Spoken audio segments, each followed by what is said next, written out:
The Sony Alpha 1 is the camera that you probably don't need yet. Hello everyone, my name is Donovan and I love filmmaking, and as I woke up this morning and looked through my subscription feed, it was fairly obvious that the embargo lift was today for the Sony Alpha 1. Many YouTubers are now posting their first impressions and miniature reviews and thoughts on the Sony Alpha 1. So even though I don't have one, I figured I would join in and give you some of my thoughts that I have on the camera, and maybe even a bigger picture talk about high megapixel photography and also just 8K video in general and kind of what that means for the market and when we can expect that to be practical. Now, in my opinion, I believe the Alpha 1 is a true market driver. Now, what do I mean by that? So last year when Canon announced their R5 and that it was going to be 8K and all this amazing, wonderful things, but then when it actually came out, it became very apparent that it wasn't primarily for 8K video. In fact, the 8K video was almost more of an afterthought, and all the other video features and photography features were what people would actually use and focus on. Canon, I think, wanted to believe that they were going to be the market driver. They were going to make 8K mainstream, essentially. Content creators would start resolving and editing and integrating it into their workflow, and I think that was a bit of a lofty goal, maybe even a bit conceited of Canon to think that they can do that. Now, I'm not one to criticize. They're a great big company. They know a lot more about cameras in the market than I do, but my personal opinion is that I think that they thought that they were going to be the market driver, but they weren't. Enter the Sony Alpha 1. I believe that the Alpha 1 has a better chance, I'm not saying that they will, but I think they have a better chance of being the market driver for 8K for the mainstream. Why? Because Sony has kind of been the leader in mirrorless cameras and creative professionals for the past couple years, ever since the Sony a7 III was released. That's what really, I think, broke them into the market of creative professionals. And before that, the a7S series. So let's talk about 8K as a resolution and maybe kind of go over what that means. 8K isn't double 4K. 8K is actually quadruple 4K. Meaning that it requires quadruple the amount of graphics horsepower, it requires more processing power, it requires quadruple pretty much everything to be able to push so many pixels. This is just a personal anecdote, but I think for us, it took us a long time to buy into a 4K television. We didn't have a 4K television until just a few short years ago, and that was quite a few years after they had maybe become mainstream. If I were to make a prediction, I would say that it's going to take a similarly long time for people to adopt 8K. In fact, maybe even longer. Here's why. When technology is first pushed, it's announced at CES or great big technology shows. Well, I guess RIP CES because of COVID, but that's a different conversation. They push these products and it's the top of the line, fancy pantsy type stuff. And usually they get pushed out as these ultra premium devices. Right now 8K televisions are extremely expensive, multiple times more expensive than 4K, more than 4 times more expensive. And I think it's going to take a long time for 8K to be mainstreamized and to be able to come down to the masses so that everyone has an 8K television in their living room. Because that's when it'll be relevant, in my opinion. I don't think 8K is going to be relevant until everyone has an 8K TV like everyone has a 4K TV. So in my opinion, I don't think 8K is practical yet. I think just like any sort of technology, it just takes a lot of time and it takes a lot of people buying into it, and it takes early adopters to fund the research and development to be able to bring it down to the masses. When will everyone have an 8K television? Well, I don't really have a good answer for that. If I were to base it on what happened with 4K, I still think that they're a long ways away. In the 3 to 4 years away at least before even enthusiasts have 8K televisions in their living room. I could be wrong, technology sometimes moves fast, exponentially, but that's my prediction. It takes a long time for people to adopt something so new and so expensive. Then you have to look at the point of diminishing return. So in a living room setting, if you have an 8K television and you are, let's say, 10 to 12 feet away from the television, Most people can't perceive the difference between 8K and 4K. The pixel density is way higher, but when you're at that much of a distance, most people's eyesight can't discern the difference in pixels.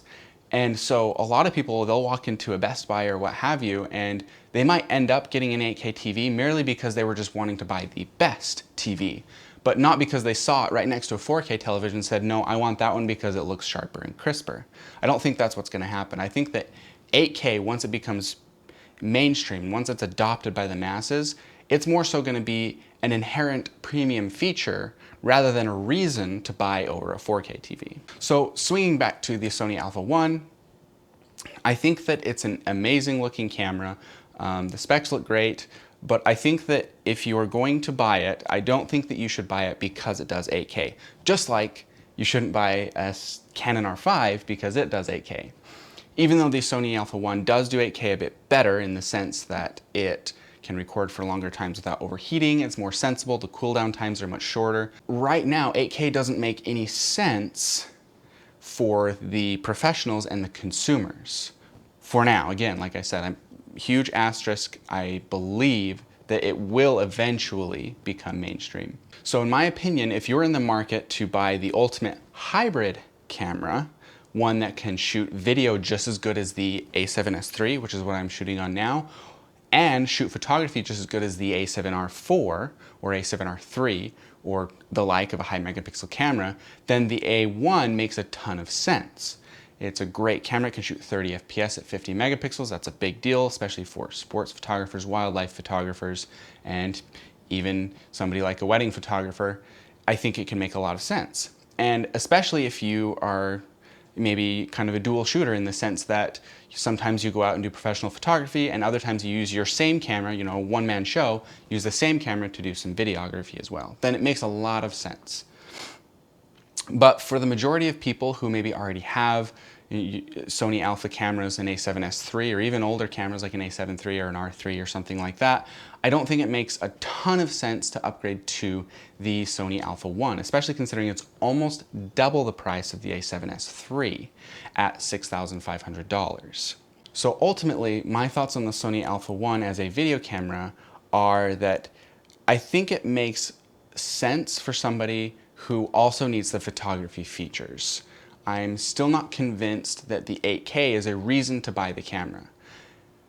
However, if the camera is the perfect hybrid shooting camera for you, then 8K is an added benefit, right? There are situations when 8K can make sense. When it comes to cropping, one thing about the Sony Alpha 1 that is really interesting is that the APS-C mode, or the crop mode in the Sony Alpha 1, maintains 4K quality. In fact, it downsamples from, I think it was either 5.6 or 5.8K. So that means that basically you have dual focal lengths for any lens that you have on the camera, which is an incredible feature. Also, if you record in 8K, then you can zoom in 200, 300, 400% and maintain great image quality. Now let's go ahead and move on to the photography aspect of the Sony Alpha 1. It has 50 megapixels at 30 frames per second, which is pretty incredible. Somebody who is a video professional one day and then a photography professional the next. In that regard, buying just one camera to be able to do it all, I think can make a lot of sense. But as a lot of people say, when it comes to gear, it doesn't make you a better professional. And I think that's the main takeaway from all of the talk of specs and all the talk of new cameras and new gear and that sort of thing. It doesn't make you a better photographer or a professional videographer, whatever.